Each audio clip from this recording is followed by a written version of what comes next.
തിരുവനന്തപുരം പാളയം പള്ളിയിൽ ഇന്നലെ ഇടവക ട്രസ്റ്റി ജോർജ് തോമസ് കുർബാന മധ്യേ നടത്തിയ പേക്കൂത്തിനെക്കുറിച്ച് ഞങ്ങൾ പറഞ്ഞപ്പോൾ ഒട്ടേറെ പേർ അഭിപ്രായങ്ങൾ പങ്കുവച്ചു. പള്ളിയിൽ 2 സർവീസുകളാണ് എല്ലാ ഞായറാഴ്ചയുമുള്ളത്. അതിൽ ആദ്യത്തെ സർവീസിലാണ് ഇയാൾ ബോധമില്ലാതെ ഭരണഘടന എന്തെന്നറിയാതെ പാവം വിശ്വാസികളെ നോക്കുകുത്തികളാക്കി പുലഭ്യം വിളിച്ചു കൂവിയത്.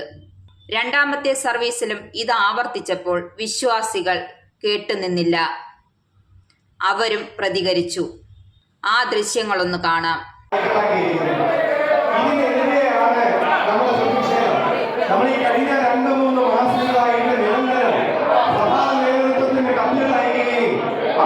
സംസാരിക്കുകയൊക്കെ ചെയ്തെങ്കിലും ഇന്ന് വരെയും അതിനുവേണ്ടി ഒരു മറുപടി തരികയോ അല്ലെങ്കിൽ എന്തെങ്കിലും ക്രിയാത്മകമായ ഒരു തീരുമാനമെടുക്കാനോ അവർ തയ്യാറായിട്ടില്ല. ഈ കഴിഞ്ഞ 3 ദിവസങ്ങൾക്ക് മുമ്പ് പരിശുദ്ധ ബാബാജിയെ നേരിട്ട് സംസാരിച്ചപ്പോൾ ഈ കാര്യങ്ങളൊന്നും ഒക്കെ ഞാൻ പറഞ്ഞിട്ടില്ല. അതുകൊണ്ട് അടിയന്തരമായിട്ട് സംഭവിക്കാൻ കഴിയുന്ന കയ്യിലിരിക്കുന്ന സ്ഥലത്ത് ഇത് ഇടവകയുടെ സ്ഥലമാണ്. ഇടവകയ്ക്ക് ന്യായമായി ലഭിക്കുന്നതാണ്. 180 വർഷമായിട്ട് നമ്മുടെ കൈവശാവകാശമുള്ളതാണ്. ഇവിടെ ഒരു ആത്മീയ സെന്റർ വരുന്നതിനോ സഭയുടെ ഒരു സ്ഥാപനം വരുന്നതിനോ ഒന്നിനും ഇവിടുത്തെ ഇടവകാലങ്ങൾ എതിരല്ല എന്ന് വളരെ വ്യക്തമായിട്ട് പറയുവാൻ ഞാൻ ആഗ്രഹിക്കുന്നു.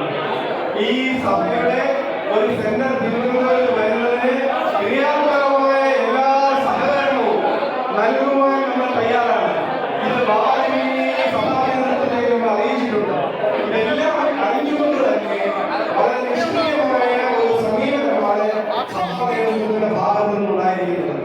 അതുകൊണ്ട് നമ്മൾ ഇടവകയായിട്ട് ഒന്നായിട്ട് ഈ തീരുമാനത്തെ ചോദ്യം ചെയ്തിട്ടുണ്ട്. ഈ തീരുമാനത്തിൽ നമുക്കുള്ള പ്രതിഷേധം അറിയിച്ചിട്ടുണ്ട്. നമ്മൾ ഈ അവസരം വീണ്ടും ഈ പ്രതിഷേധം ഒഴികെയായിട്ട് പൊതുവായ സമയത്തിൽ അറിയിക്കുന്നു. നമ്മുടെ ഇടവക വികാരിയോടും ഇടവകയിലെ എല്ലാ നടപടികളോടും സഭാ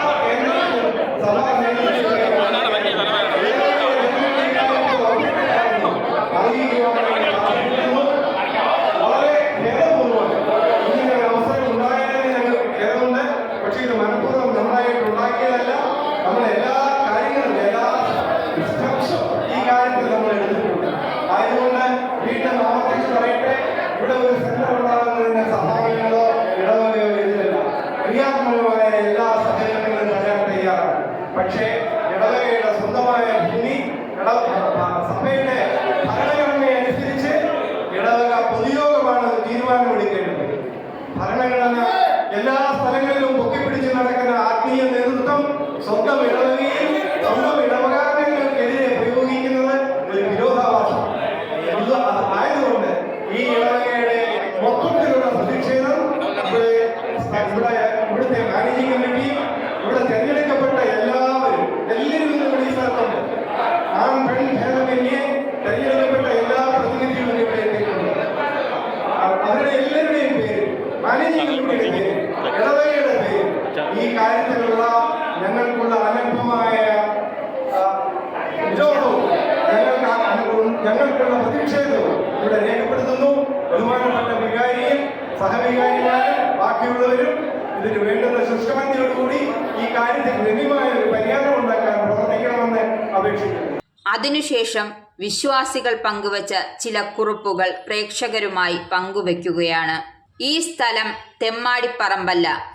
80 വർഷം മുമ്പ് ഇടവക ഉണ്ടാകുവാൻ കാരണമായ ബാബാ പറമ്പാണ്. നല്ല മനസ്സുള്ള ഒരു അക്രൈസ്തവൻ സഭയ്ക്ക് കൊടുത്തതാണ്. അടുത്തുള്ള പള്ളിയെ അത് നോക്കി നടത്താൻ സഭ ഏൽപ്പിച്ചു.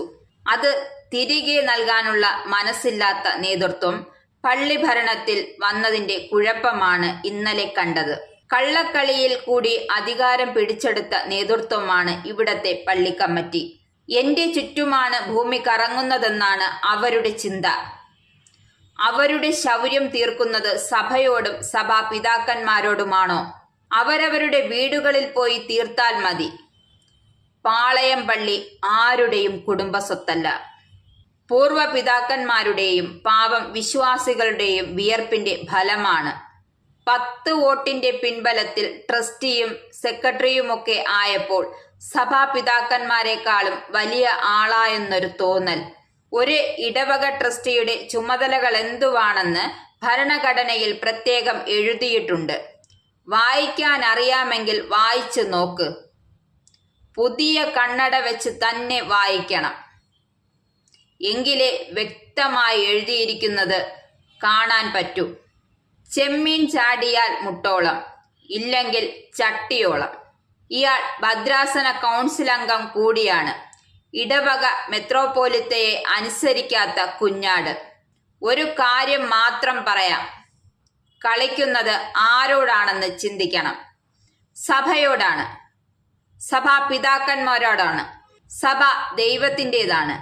ബാക്കിയൊക്കെ ചിന്തിച്ച് പൂരിപ്പിച്ചോളൂ.